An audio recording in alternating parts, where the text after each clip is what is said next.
Alex Vance awoke to a piercing cold that seemed to penetrate his very bones.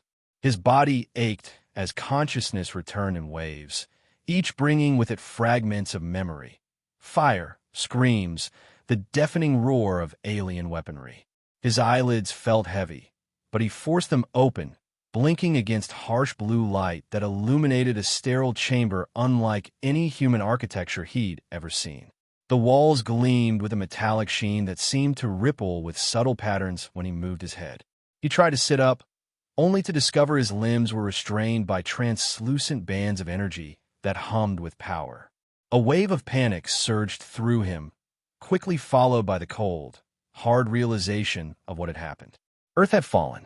Memories flashed through his mind. The sudden appearance of the Cthar fleet in Earth's orbit, massive ships that darkened the skies of every major city. The world's military forces had mobilized quickly, but their weapons might as well have been stone axes against the overwhelming technology of the invaders. Alex remembered the desperate last stand at Cheyenne Mountain, where he and his squad of combat engineers had been stationed when the final assault began. Captain Rivera's face appeared in his mind, shouting orders as the mountain shook around them. Dr. Harrington working frantically to coordinate with other surviving bases. Sergeant Wu sacrificing himself to hold back the strange, chitinous Cthar soldiers while the rest of them retreated deeper into the facility. And then, nothing. A flash of blue light, pain, and darkness. "Subject is conscious," came a voice that seemed to bypass his ears entirely, resonating directly within his skull. A face appeared above him, if it could be called a face. Elongated and angular, with glistening blue-black skin that reflected the chamber's light. For eyes, arranged in a diamond pattern, studied him with clinical detachment. The creature made a series of clicking sounds before the voice in his head returned. "Prepare him for audience with her supremacy." Alex tried to speak, but his throat felt raw and parched. "Where am I? What happened to Earth?" The alien tilted its head slightly, regarding him with what might have been curiosity or perhaps disdain. "Your planet has been subdued. Resistance has ceased. You will speak only when addressed by her supremacy." The restraints suddenly dissolved, and Alex found himself being pulled upright by two Cthar guards whose exoskeletons gleamed with ceremonial markings. His legs nearly buckled beneath him, but they held him firmly as they guided, or rather, dragged, him from the chamber and down a long corridor that seemed to stretch endlessly before them.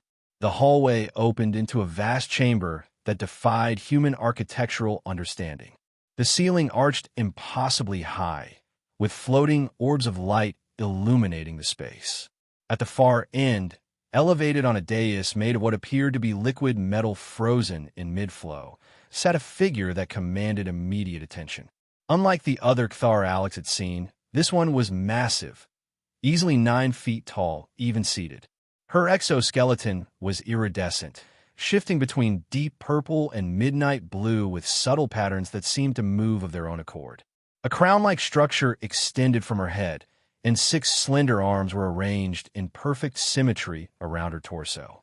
The 4 eyes that locked onto Alex burned with ancient intelligence. "Kneel before her supremacy, Queen Zalara of the Cthar Dominion," intoned the voice in his head. Alex's guards forced him to his knees with brutal efficiency. He winced at the pain, but kept his eyes fixed on the alien monarch.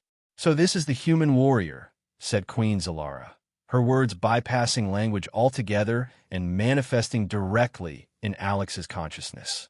"The last male from the final stronghold." "The last male?" Alex croaked, his voice hoarse from disuse.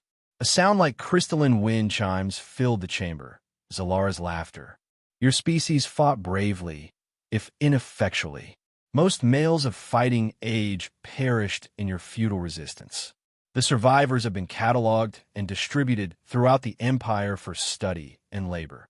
Alex felt a cold dread spreading through him. "What do you want from me?" Queen Zalara rose from her throne, her movement fluid despite her size. She descended the dais and approached him, towering above his kneeling form. One of her 6 hands reached out, a claw-tipped finger lifting his chin. "You are unique among the specimens we have captured," Zalara said. Your genetic profile shows remarkable adaptability. Your brain patterns demonstrate unusual problem-solving capabilities. You survived our initial scans where others of your kind perished. Alex fought to keep his expression neutral despite the revulsion he felt at her touch. You could have learned all that without destroying our world. Conquest is the way of the Cthar, Zalara replied, dismissively, but you misunderstand your purpose here. You have not been preserved merely for study or labor. She stepped back, regarding him with what seemed like satisfaction. The Cthar lineage has grown stagnant. For 10,000 years, we have bred for logic, for technological aptitude, for conformity to the collective. But in doing so, we have lost something essential, the wild creativity that drives true evolution. Alex felt a growing sense of unease as she continued. Your species, despite its primitive technology, possesses remarkable resilience and adaptation. Your minds are chaotic, unpredictable, but in that chaos lies a strength we have engineered out of ourselves. Zalara made a gesture, and a holographic image appeared. A female Cthar, younger and smaller than the queen, with exoskeleton coloring that leaned more toward azure than purple. This is my daughter, Princess Lyra, the future of the Cthar Dominion. Zalara turned her penetrating gaze back to Alex. And you, human, have been chosen as her mate. The words hit Alex like a physical blow. For several seconds, he couldn't process what he'd heard. You? What? He finally managed, shock overriding any sense of protocol or caution. Your genetic material will be introduced to the royal bloodline, Zalara continued, seemingly unperturbed by his reaction. The resulting offspring will combine the best qualities of both species, our technological superiority and your adaptability. A new generation to lead the Cthar into the next age of expansion. Alex's shock quickly gave way to anger. You destroyed my world, killed billions of my people, and now you expect me to help you breed super soldiers? You're insane. The guards tensed, their claws extending, but Zalara made a small gesture that held them at bay. Your cooperation is preferred but not required, she said coldly. We have methods to extract what we need. However, the process would be more successful with your willing participation. Never, Alex spat. I'll die first.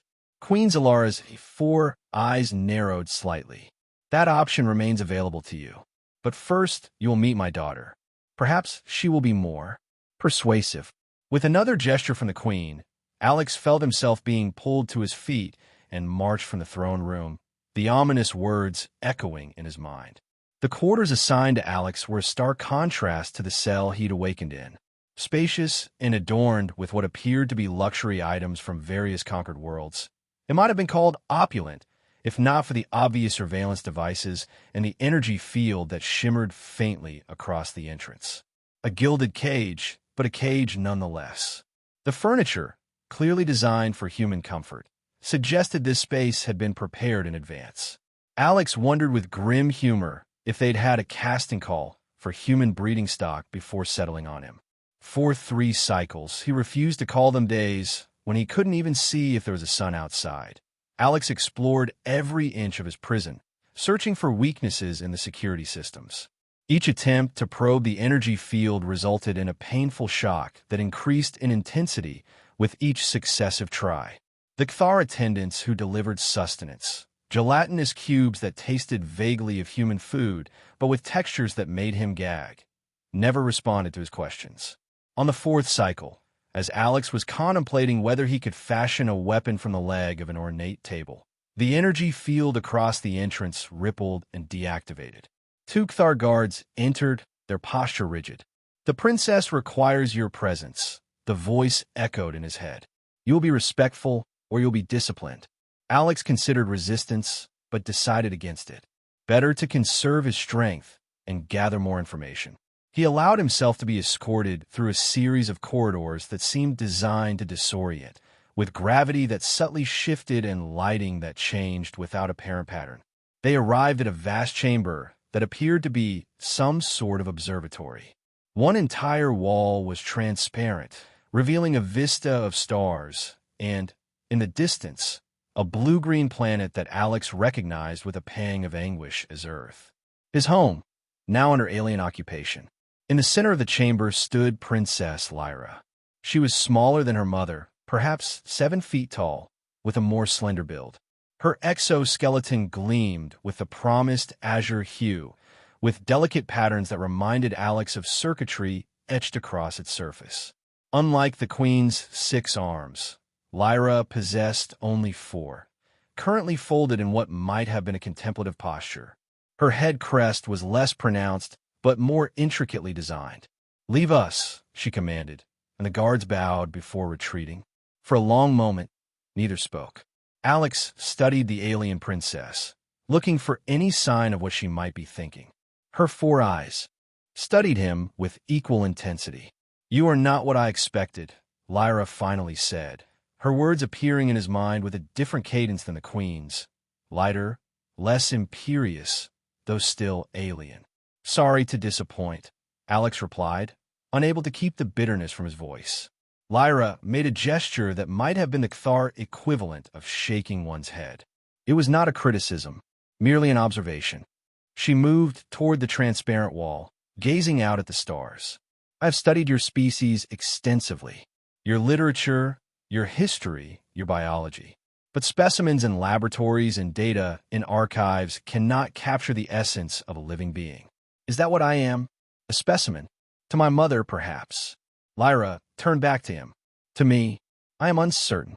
There was something in her manner that struck Alex as different from the other Cthar he'd encountered, a hesitation, a quality he couldn't quite name. "Your uncertainty doesn't change the fact that your people destroyed mine," Alex said, "or that your mother expects me to breed with you against my will." "The conquest of Earth was inevitable," Lyra responded, though without the dismissive tone her mother had used. "Your species was detected when your radio signals reached our monitoring stations 3 centuries ago. The High Council debated for decades whether to observe, contact, or conquer. As always, the expansionists prevailed. That doesn't make it right. Right? The concept seemed to puzzle her. The Cthar do not operate on your concept of morality. Efficiency, advancement, survival, these are our imperatives." Alex gestured toward Earth visible through the viewport. "And how is destroying an entire civilization efficient?" "I did not say I agreed with the methods," Lyra said quietly, an admission that surprised him.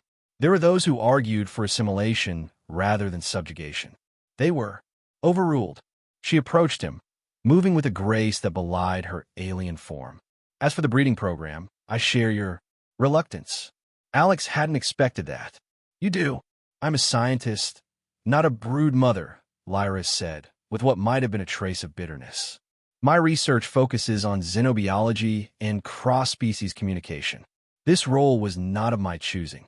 For the first time since awakening on the Cthar vessel, Alex felt a flicker of something other than despair or rage, a tentative connection, a potential ally in this hostile environment. "Then why go along with it?" he asked. Lyra's 4 eyes blinked in sequence, a gesture he couldn't interpret. "You have met my mother. Defiance is not tolerated in the royal lineage." The conversation was interrupted by a sharp tone that seemed to come from everywhere at once. Lyra straightened. "Our time is concluded for now," she said. "We will speak again. Until then, I suggest you accommodate yourself to your new reality. Resistance will only bring pain." As the guards reappeared to escort Alex back to his quarters, he found himself thinking about the strange interaction. Lyra was clearly not her mother's puppet, but neither was she openly rebellious. There were undercurrents here he didn't yet understand, potential fault lines in the seemingly monolithic Cthar society. And if there were cracks, perhaps they could be exploited. Over the next several cycles, Alex's routine was established. Periods of isolation in his quarters alternated with supervised interactions with Princess Lyra. These meetings, always under surveillance, took place in different settings. The observatory, a laboratory filled with specimens from conquered worlds, a simulation chamber that could recreate environments from across the galaxy. During these encounters, Alex and Lyra engaged in a cautious dance of conversation. She questioned him extensively about human culture, social structures, and individual psychology, often seeming genuinely fascinated by his responses. In turn, he tried to extract information about Cthar society and, more importantly, potential weaknesses in security or divisions among their leadership. Your species organizes itself through emotional bonds as much as practical necessity, Lyra observed during one session in what appeared to be a Cthar botanical garden filled with phosphorescent flora. It seems inefficient. Maybe by your standards, Alex replied, watching as a plant that resembled a fern but glowed electric blue retracted when he approached.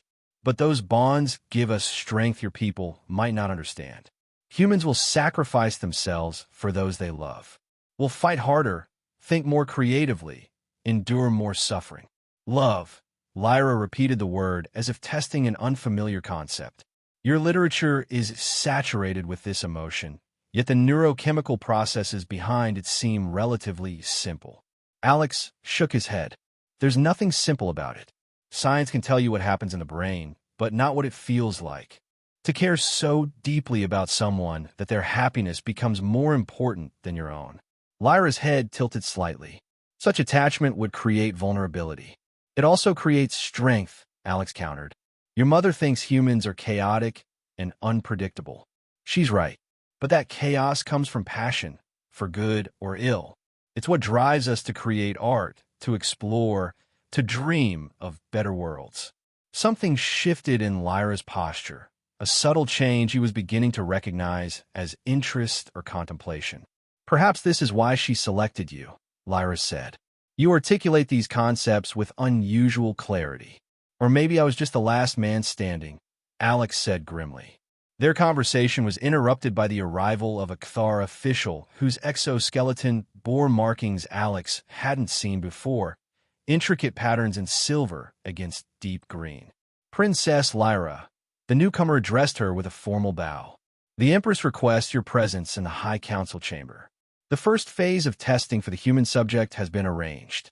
Lyra's demeanor changed instantly, becoming more formal, rigid. Inform her supremacy, I will attend immediately. When the official departed, she turned to Alex.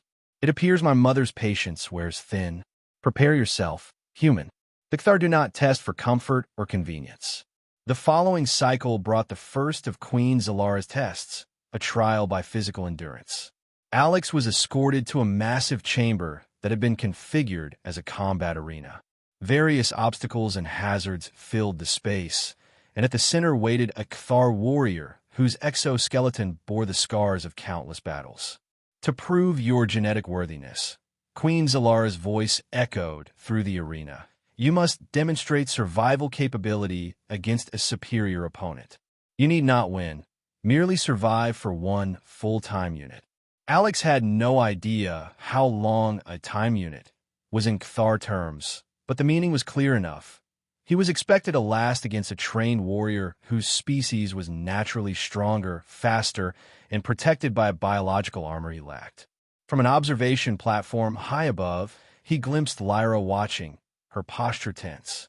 Beside her sat Queen Zalara on a floating throne, surrounded by what appeared to be various court officials and military commanders. The Cthar warrior approached, its movements predatory and confident. It carried no weapons, but its claws looked sharp enough to disembowel him with a single strike. Begin, commanded the queen. The warrior lunged with frightening speed. Alex barely managed to dodge, rolling behind one of the arena obstacles, a pillar of some crystalline material. His mind raced. Direct confrontation will be suicide. He needed to think like a human, not try to outfight a Cthar on their terms. The warrior circled the pillar, clearly enjoying the hunt. Alex waited until the last possible moment, then kicked the base of the crystalline structure. Years of combat engineering had taught him to identify structural weaknesses, and his guess proved correct. The pillar cracked, then toppled directly toward his opponent. The Cthar warrior dodged easily, but the distraction gave Alex precious seconds to sprint toward a section of the arena that appeared to contain pools of liquid. If his observations of Cthar physiology were correct, their exoskeletons, while tremendously strong, limited their flexibility and possibly their swimming capability. He reached the pools and immediately plunged into one, the liquid, thankfully breathable but denser than water, closing over his head. The Cthar warrior approached the edge, hesitating. Alex had guessed correctly. They were not natural swimmers. But his advantage was short-lived. The warrior began using its claws to scoop the liquid away, gradually draining the pool. Alex would soon be exposed. He scanned the arena desperately, looking for another advantage. Near the warrior's feet, he noticed a small device embedded in the arena floor, perhaps part of the environmental control system. With no better option, he swam to the bottom of the rapidly draining pool and began prying at the device with his fingers. The warrior, seeing his intention, increased its efforts to drain the pool. Just as the liquid level dropped to expose Alex's shoulders, he managed to dislocate the device, a control node of some kind. Instantly, the atmospheric settings in that section of the arena changed. The remaining liquid froze solid, trapping the warrior's limbs where they had been submerged. Alex pulled himself free of the now slushy substance and stumbled away, gasping for breath. The warrior struggled against its frozen restraints, its chitinous exoskeleton cracking the ice, but not quickly enough to pursue. A tone sounded throughout the arena. "The time unit has elapsed," announced Queen Zalara, her voice betraying neither approval nor disappointment. "The subject has demonstrated acceptable survival aptitude." As guards approached to escort him from the arena, Alex caught Lyra's gaze from the observation platform. Was that approval in her alien features, or merely scientific interest in an experiment? The second test came 3 cycles later, after Alex had recovered from the physical ordeal of the first. This time, he was brought to a chamber dominated by a strange apparatus, a crystalline structure surrounding what appeared to be a reclining platform. "The physical form is but a vessel for the mind," Queen Zalara announced from a viewing area above. "This test will evaluate your cognitive compatibility with Cthar neural patterns." Alex was secured to the platform by the now familiar energy restraints. A crown-like device was lowered onto his head, its crystal components aligning with his temples. "What exactly are you testing?" he asked, unable to keep the apprehension from his voice. "Mental resilience," Lyra answered from beside her mother. "The device will create a series of logical problems that must be solved while under psychic pressure." Psychic pressure? His question was answered when the device activated.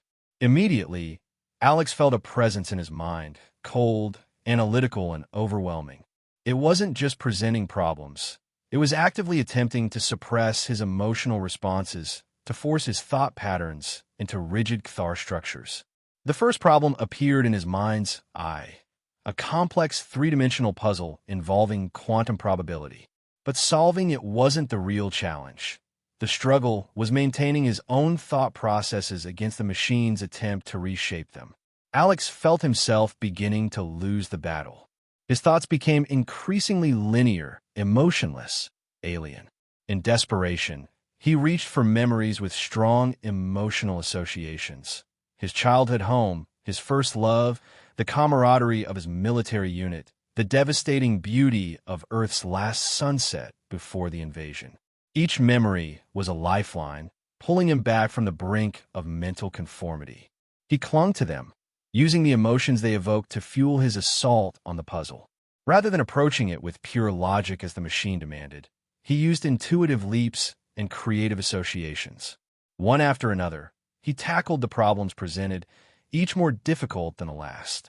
His head pounded, blood trickled from his nose, but he refused to surrender his humanity to the machine's cold efficiency. When the device finally deactivated, Alex lay gasping on the platform, mentally exhausted but triumphant. He had solved the problems, not as a Cthar would, but as a human. "Fascinating," he heard Lyra say, her mental voice carrying genuine interest. He maintained cognitive integrity while still achieving solutions. "The neural patterns are unlike anything in our databases." Queen Zalara made a sound that might have been disapproval. Unorthodox methods produce unpredictable results. The offspring could inherit such chaos. Or they could inherit adaptability, Lyra countered, with more assertiveness than Alex had heard from her before. "Is that not the purpose of this exercise, Mother?" As Alex was being escorted back to his quarters, still dizzy from the mental ordeal, a Kthar attendant brushed against him in a corridor intersection. The brief contact would have seemed accidental, except for the small object he felt being pressed into his palm. Once alone, Alex examined the object, a small crystalline disk similar to Kthar data storage devices he'd observed. When he touched it to the strange metal surface of his chamber wall, it adhered and activated, projecting a message directly into his mind. Not all Kthar welcomed Zalara's rule or methods. The conquest of Earth was contentious. Some see human potential as better harnessed through alliance than subjugation. "We have been watching you, Alexander Vance. Your performance in the test confirms what we suspected. Humans possess qualities our society has sacrificed to evolution. When the third test comes, be prepared for contact. The enlightened path seeks balance, not domination." The message faded, and the crystal dissolved into dust that evaporated without a trace. Alex sat heavily on his bed, mind racing. An opposition faction among the Kthar? Potential allies? Or simply a different flavor of enemy? And more importantly, how did they factor into his increasingly complicated relationship with Princess Lyra? The third test, when it came, was unlike the others. Alex was escorted not to an arena or laboratory, but to a small, austere chamber containing only a holographic projection system. Queen Zalara and Princess Lyra waited, along with several high-ranking Kthar officials. The queen's demeanor seemed tenser than usual, her multiple limbs arranged in what Alex had come to recognize as a posture of anticipation. "The physical form has been tested," Zalara announced. "The mind has been evaluated. Now we must assess the most unpredictable human quality, what your kind calls moral character." The holographic system activated, creating a three-dimensional image in the center of the chamber. Alex's breath caught in his throat. The projection showed a group of humans, perhaps 20 men and women in tattered clothing, clearly prisoners. Their surroundings suggested they were being held somewhere on the massive Kthar vessel. "These are the last survivors of your mountain fortress," Zalara explained. "They have been kept in stasis since their capture." Alex scanned the faces desperately, recognizing members of his unit and the support staff from Cheyenne Mountain. Captain Rivera, haggard but alive. Dr. Harrington, her lab coat stained with blood. Others he had served with, fought beside, people he had assumed dead. "What have you done to them?" he demanded, rage building inside him. "Nothing. Yet," Zalara replied coldly. "Their fate rests with you." She gestured, and the hologram changed to show a complex mechanism. "This device will terminate their life support unless proper authorization is provided. You must choose. Give your unconditional consent to the royal mating and genetic program, and these humans will be transferred to a habitation zone where they may live out their natural lives. Refuse, and they will perish." Alex stared at the hologram, then at the queen. "You're asking me to choose between my dignity and their lives. I am offering you the opportunity to save what remains of your kind," Zalara corrected. A logical exchange. Alex's mind raced. Was this a genuine choice or another test? Could he trust that Zalara would spare his comrades if he agreed? Or was this entire scenario a fabrication? He glanced at Lyra, searching her alien features for any clue. Her posture was rigid, her four eyes focused on the hologram rather than on him. But there was something, a subtle tension that hadn't been present before. "I want to see them," Alex said finally. "In person, not a hologram that could be faked. Let me confirm they're alive and unharmed, and then I'll give you my answer." Queen Zalara's head crest flared slightly, a sign of irritation. "You question my word? I question everything about a species that destroys worlds as a matter of policy," Alex replied. "Show me my people." A tense silence followed. Then, unexpectedly, it was Lyra who spoke. "The request is reasonable, Mother," she said. "If we are to incorporate human genetic material into our lineage, we must understand their social bonds. This demonstration would provide valuable data." Zalara considered this, her multiple limbs shifting in a pattern Alex couldn't interpret. Finally, she made a gesture that might have been acquiescence. "Very well. The prisoners will be brought here. But know this, human. Any attempt at deception or escape will result in immediate termination. For all of you. As the Queen and her entourage departed to make arrangements, Alex found himself momentarily alone with Lyra. Was that hologram real? He asked quietly. Are my people truly alive? Lyra's voice responded directly in his mind, pitched so low it was barely perceptible. They live, but there is more at stake than you know.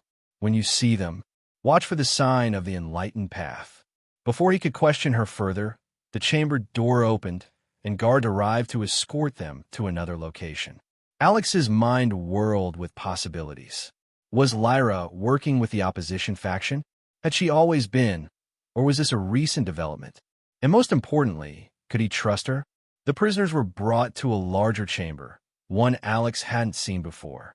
They were indeed real, gaunt, weary, but undeniably alive.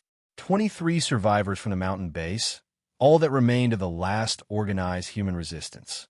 Captain Rivera was the first to spot him. Vance? My God, you're alive.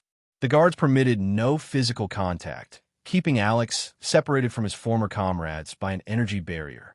But even this limited interaction confirmed they were no holographic trick. Are you all right? Alex asked, his voice thick with emotion. What have they done to you? Kept us in some kind of suspended animation, Dr. Harrington replied. We were only revived recently. They've been questioning us, running tests. She trailed off, her gaze shifting nervously to the Kthar guards. Alex noticed something then, a small gesture Dr. Harrington made with her hand. 3 fingers pressed together, then separated in sequence. The same pattern he'd seen referenced in the message from the Enlightened Path. The Queen has given me a choice, Alex explained, keeping his voice steady. Cooperate with their breeding program, and you'll all be spared. Refuse and... He didn't need to finish the sentence. Captain Rivera's eyes hardened. Don't you dare sacrifice yourself for us, Vance, he said firmly. That's an order. With respect, Captain, I'm not sure. You're in a position to give orders anymore. Rivera managed a grim smile. Maybe not, but I can tell you this. There are rumors among the guards. Not all of these aliens are happy with how things are being run. There might be options we haven't considered yet. Another confirmation. The enlightened path was real, and at least some of the human prisoners were aware of their existence. Before they could continue, Queen Zalara entered the chamber, flanked by her elite guards. Her presence seemed to fill the space, commanding attention. You have seen the truth of my words, she said to Alex. Now you must choose. Will you submit to the will of the Kthar Dominion and save your kind, or will you condemn them through pride? All eyes, human and alien, turned to Alex. In that moment, with the weight of impossible choice pressing down on him, he caught Lyra's gaze. Something passed between them. Not words, but an understanding. If I agree, Alex said slowly, I want guarantees. Written protocols for the treatment of human survivors. Regular contact with my people. And Princess Lyra must oversee these arrangements personally. Zalara's head crest flared in what might have been surprise or irritation. You presume to negotiate? I presume to ensure you keep your word, Alex replied. If you truly want what I can provide, genetically or otherwise, these terms shouldn't be difficult to accept. A tense silence followed. Then, to the visible surprise of several court officials, the Queen made a gesture of acceptance. Your terms are granted, she said. You will formalize your consent immediately. The breeding protocol will commence at the next stellar alignment. As Alex was led away, he caught one last glimpse of his fellow humans. Their faces a mixture of hope, fear, and determination. Whatever happened next, he was no longer alone in his resistance. That night, as Alex paced his quarters trying to make sense of the day's developments, the entrance field deactivated unexpectedly. Princess Lyra entered, unaccompanied by guards for the first time. We must speak quickly, she said, her mental voice urgent. Mother has accelerated the timetable. The ceremony will take place in 2 cycles, not 7 as originally planned. Why the rush? Alex asked, studying her intently. The enlightened path grows stronger. There are whispers of dissent even among the high command. Lyra moved closer, her voice dropping further. I have been in contact with their leaders. They believe my mother plans to use your genetic material not just for royal offspring, but for a new warrior caste, human adaptability with Kthar's strength and absolute loyalty to the throne. Alex felt cold dread spreading through him. An army of hybrids. Precisely. The existing military is uneasy. Some fear replacement. Others oppose the ethical implications of such manipulation. She paused. I have opposed her methods for centuries, but always from the shadows. Now I must choose a side openly. And you've chosen the enlightened path? Alex asked, hardly daring to hope. I have chosen balance over domination, knowledge over conquest. Lyra's 4 eyes seemed to bore into him. The question is, human, what will you choose when the moment comes? I want to free my people and stop your mother. Beyond that, he shrugged. I haven't exactly had time for long-term planning. Then we must make time, Lyra replied. The enlightened path has prepared for this moment. When the ceremony begins, there will be an opportunity, a moment of vulnerability in the protection systems. Your people will be moved to the ceremonial hall as witnesses. If we coordinate precisely, we can use that moment to strike. Alex studied her, still not entirely certain he could trust her. Why are you doing this? Really? You're the princess of the most powerful empire in the galaxy. Why risk everything? Lyra was silent for a moment, her alien features difficult to read. When she finally responded, her mental voice carried an emotional undertone he hadn't heard before. For 10,000 years, the Kthar have conquered and consumed. We have evolved in body and technology, but stagnated in spirit. I have studied thousands of species across the cosmos, and none fascinate me like humans. Your chaotic emotions, your irrational attachments, your capacity for both terrible destruction and profound creation. These are qualities we have lost. She moved toward the viewport that showed Earth in the distance. I do not know if our species can coexist, but I know that annihilation is not the answer. Perhaps there is a third path. Alex felt a strange connection to this alien being.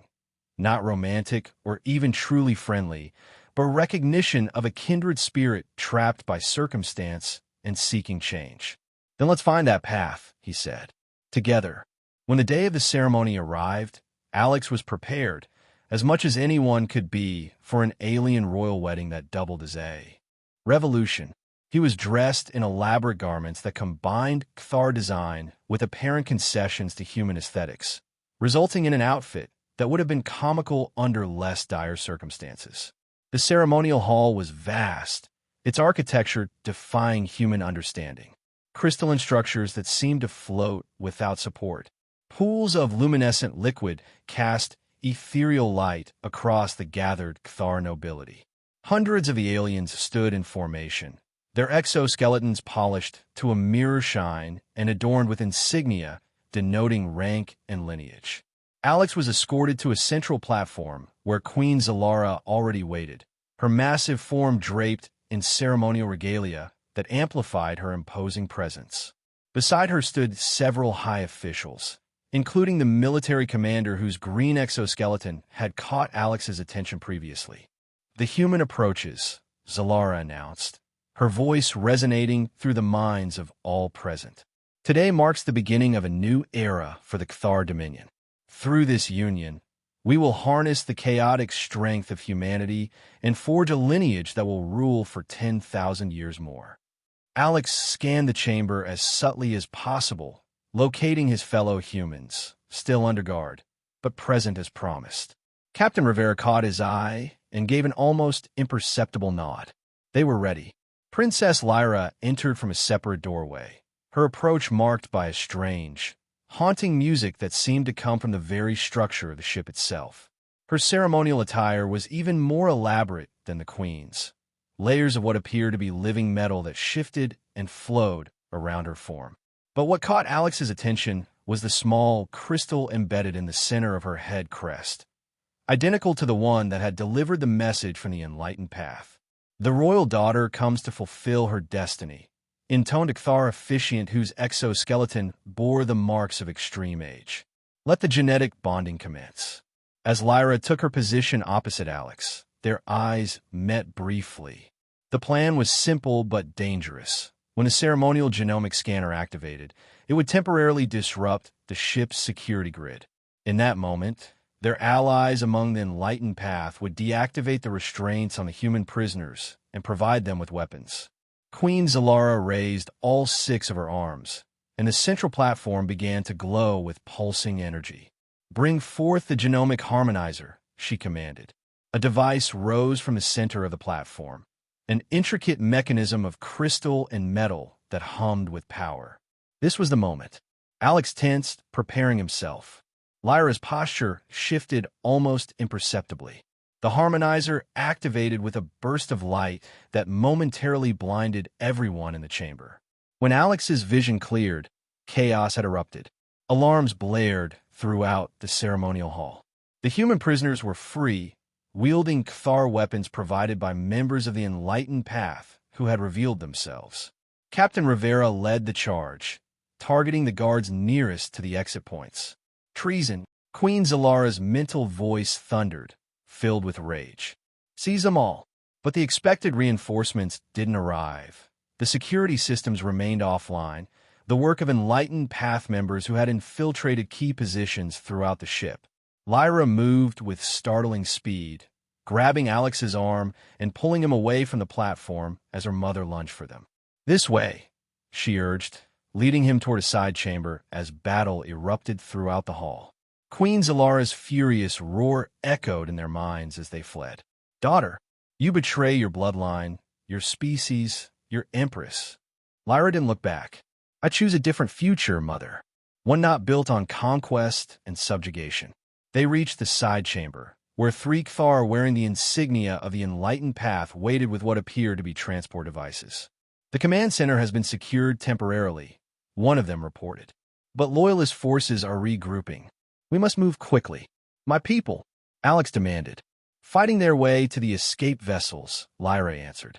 "Your Captain Rivera proved as capable as you described." A tremendous crash sounded from the ceremonial hall, followed by the mental screams of Cthar warriors. Queen Zalara had entered the battle personally. "She comes," Lyra said grimly. "We cannot match her strength directly." Alex made a quick decision. "Then we don't fight, we broadcast. You said the Enlightened Path has supporters throughout the Empire. Let them hear the truth about the Queen's plans. Turn her own people against her." One of the Cthar allies tilted its head in what might have been approval. "The communication center. We can access the Empire-wide telepathic network from there." They moved through the massive ship using maintenance corridors and service tubes, avoiding the main battlegrounds, where Loyalist forces clashed with the revolutionaries. Alex was surprised by how many Cthar had joined the Enlightened Path, at least a third of the ship's complement, from what he could observe. They reached the communication center to find it already secured by Enlightened Path members. At the central console stood a familiar figure, Dr. Harrington, working alongside a Cthar technician. "Vance," she exclaimed upon seeing him. "Thank God you made it. We're trying to bypass the royal overrides, but the security protocols are complex." "Stand aside," Lyra commanded, approaching the console. "I have the royal access codes." As she worked, the ship shuddered violently. Through the viewports, Alex could see smaller vessels departing, escape pods carrying both humans and Cthar rebels. "The Queen is using her personal guard to pursue the escapees," reported one of the rebels. "But she's also heading this way. We have perhaps 5 minutes." Lyra's hands moved with blurring speed across the console. "The network is opening. We need to transmit immediately." Dr. Harrington gestured to Alex. "The message has to come from you. A human voice will capture attention across the Empire. You've seen both sides of this conflict. Make them listen." Alex hesitated only briefly before stepping up to the transmitter. As Lyra made the final adjustments, he gathered his thoughts. "This is Alexander Vance of Earth, speaking to all Cthar who can hear me. Your Empress has lied to you. The conquest of Earth wasn't about expanding the Empire's glory. It was about creating a new warrior caste to ensure her personal power. Even now, she plans to use human genetic material to create hybrid soldiers loyal only to her, replacing many of you who have served faithfully for generations. He paused, choosing his next words carefully. But there is another path. Princess Lyra and the enlightened path seek a future where Cthar and humans might coexist, not as conquerors and conquered, but as species with complementary strengths, where your logic and technology combine with our creativity and adaptability, not through forced breeding programs, but through cooperation and exchange. The ship shuddered again, more violently this time. Warning lights flashed across the console. She's breaching the outer defenses, Lyra warned. Alex continued urgently. The choice before you is clear.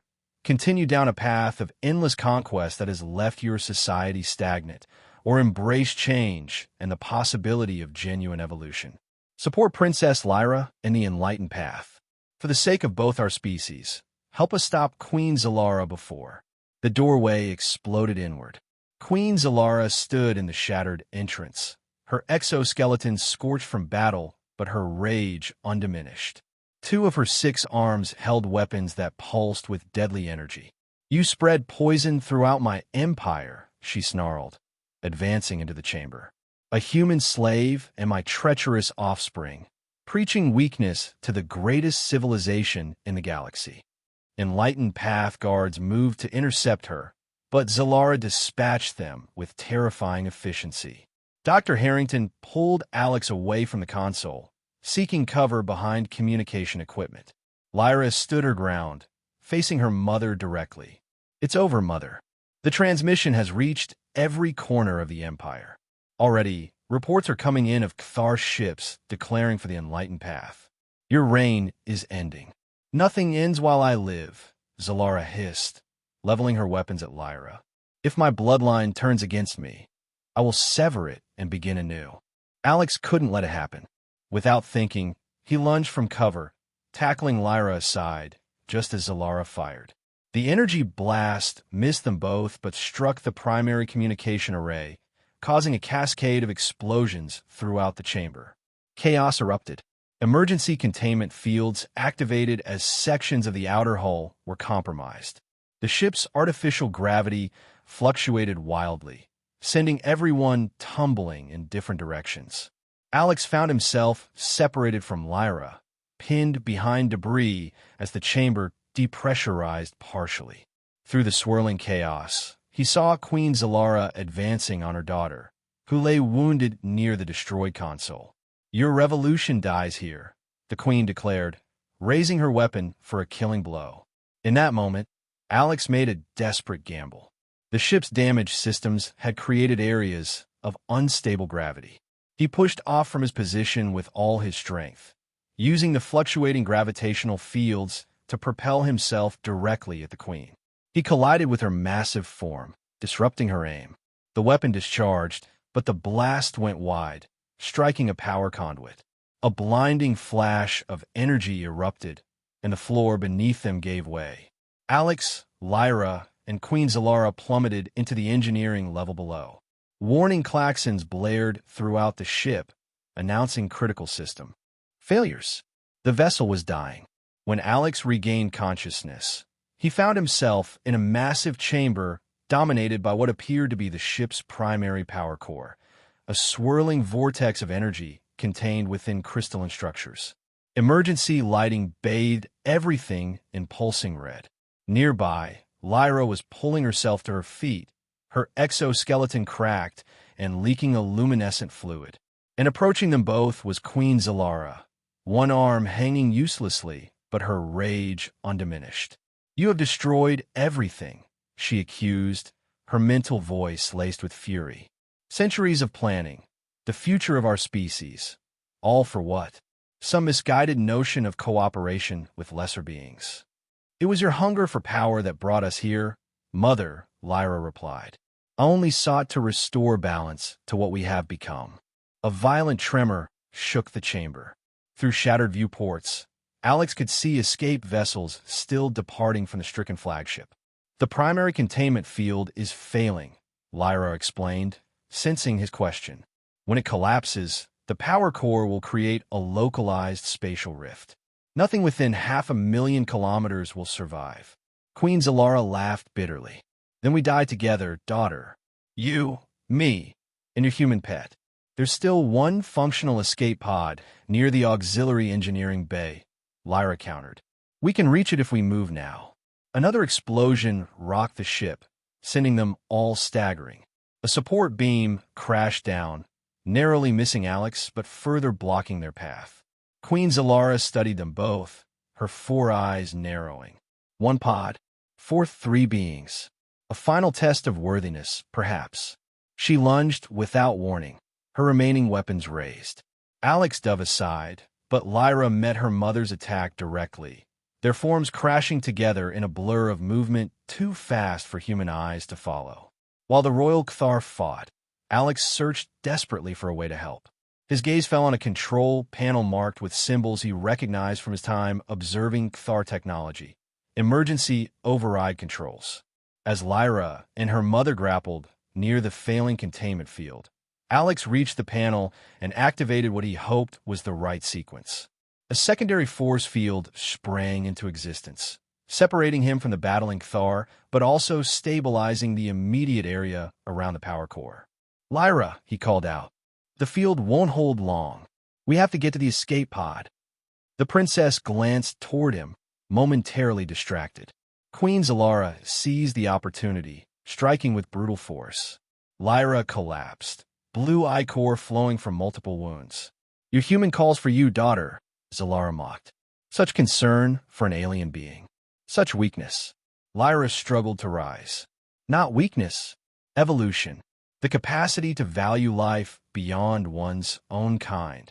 Meaningless philosophy, the queen dismissed, raising her weapon for a final strike. The strong survive. The weak perish. That is the only truth that matters. Before she could deliver the killing blow, the ship lurched violently. The containment field around the power core flickered ominously. Queen Zalara staggered, momentarily thrown off balance. It was all the opening Lyra needed. With a surge of desperate strength, she drove forward, pushing her mother back toward the unstable energy vortex. Alex, Lyra called out. The override panel. Release the secondary field and get to the escape pod. I'll join you if I can. Not without you, Alex shouted, but another explosion drowned out his words. The battle between mother and daughter intensified, moving dangerously close to the failing containment field.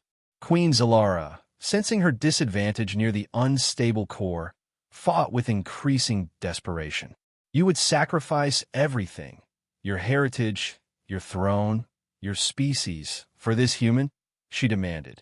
Lyra's response was calm despite her wounds. Not for him, mother. For what he represents, the possibility of change, of growth beyond endless conquest. With a final, tremendous effort, she forced her mother back against the containment field. The energy barrier rippled around Zalara's form, beginning to disintegrate both the field and the queen herself. Lyra, Alex shouted again, deactivating the secondary field that separated them. Go, she commanded, still struggling to hold her mother in place as the containment field failed catastrophically. Tell our people, both our peoples, that another way is possible. The power core's integrity collapsed. Energy erupted outward in blinding waves. Queen Zalara screamed as her form was consumed by the vortex, but she maintained her grip on Lyra, dragging her daughter with her into the maelstrom. The last thing Alex saw before the blast wave forced him back was Lyra's face, her 4 eyes meeting his with what might have been peace or perhaps hope.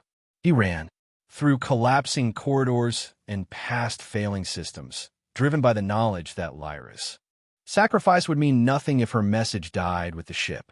He reached the auxiliary bay, found the escape pod just as she had described, and launched into space mere moments before the flagship detonated in a silent, spectacular flash that briefly outshone the stars themselves.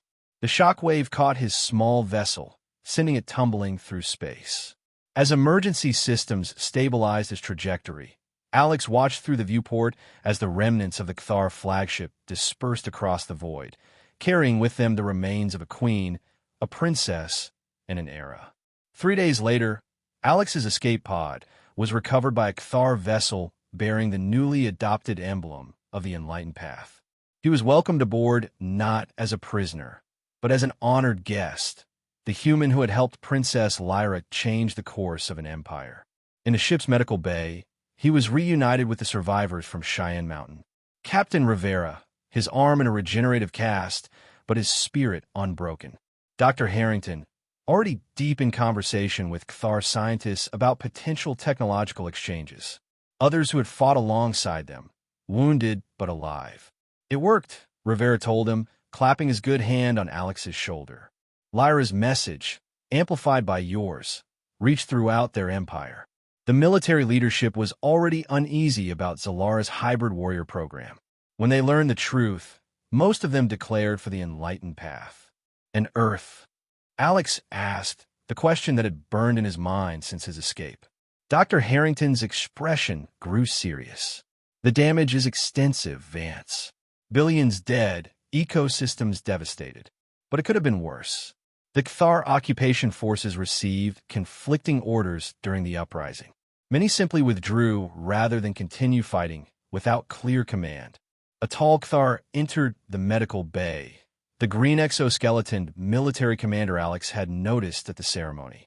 The alien bowed slightly in a gesture of respect. Alexander Vance.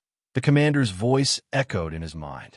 I am Supreme Strategist Krell, now serving as provisional leader of the Enlightened Path. Your actions aboard the flagship have changed the course of our history.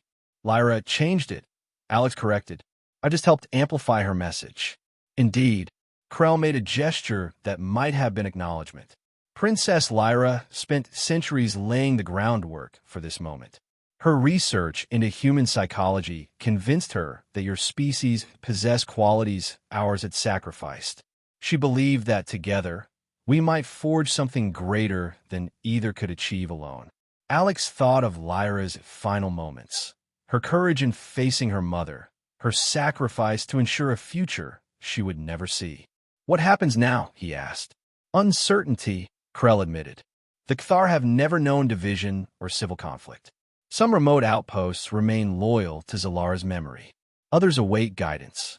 But the majority of our forces have accepted the enlightened past leadership, at least provisionally. And humans? Earth, we propose a cessation of hostilities and withdrawal of occupation forces, Krell stated. Beyond that, we seek representatives to help establish terms for coexistence. Your Captain Rivera has suggested you might serve in such a capacity. Alex looked out the viewport toward the distant blue-green sphere of Earth. His world was wounded, but not destroyed. Humanity diminished, but not extinguished. And before them lay possibilities neither species had imagined before. Lyra believed our differences could be complementary rather than adversarial, he said finally. That Cthar logic and human passion might balance each other. I don't know if she was right, if genuine cooperation is possible after so much bloodshed. But I do know this. She gave her life to create the opportunity to find out. We owe it to her to try. 6 months later, Alex stood on a hill overlooking what had once been Denver, Colorado.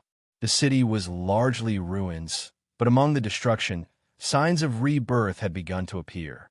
Teams of humans worked alongside Cthar engineers, using alien technology to clear radiation and rebuild infrastructure. In the distance, a mixed group of human and Cthar children participated in a cultural exchange program.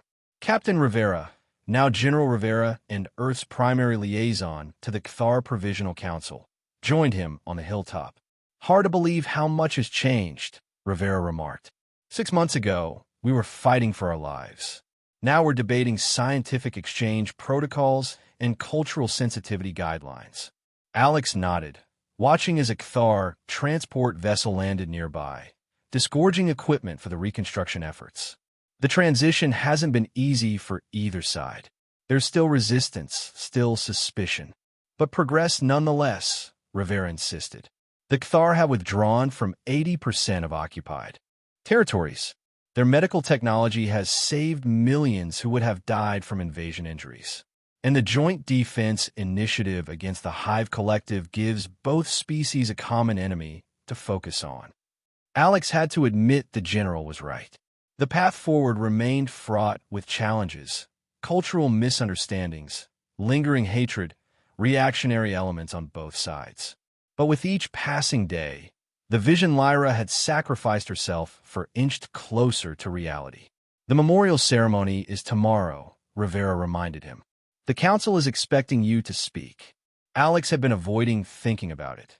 The formal commemoration of Princess Lyra's sacrifice, to be attended by leadership from both species. I'm not sure what to say, he admitted. How do you eulogize someone who saved your entire species? Someone you barely knew, but who changed everything? Rivera studied him thoughtfully. You know, some of the Cthar scientists have a theory about why Lyra chose you specifically. They've analyzed the records from the breeding program selection process. Dozens of human males were evaluated, but Lyra insisted on you. Why?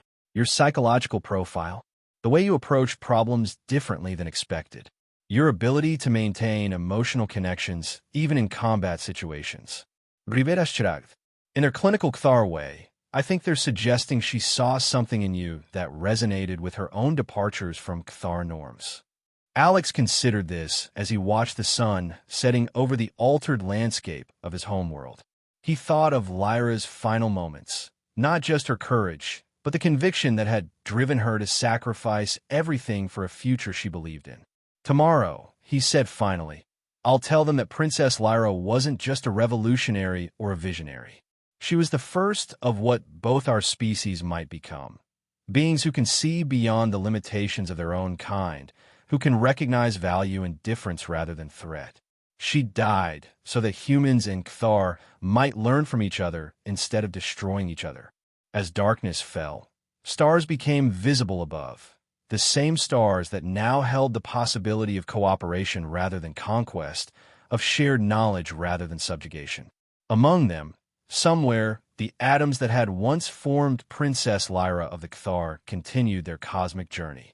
Alex Vance, once the last survivor of Earth's final defense, now the first ambassador to a former enemy, stood watch beneath those stars. He was no longer simply human, just as the Cthar were changing beyond their ancient patterns. Together, they faced an uncertain future, but for the first time, they faced it with the possibility of becoming something greater than either had been alone. Not through forced genetic manipulation as Queen Zalara had planned, but through the more profound evolution of understanding, respect, and shared purpose that her daughter had envisioned. The legacy of Princess Lyra lived on, not in hybrid offspring, but in the new relationship between two species who had found a third path among the stars.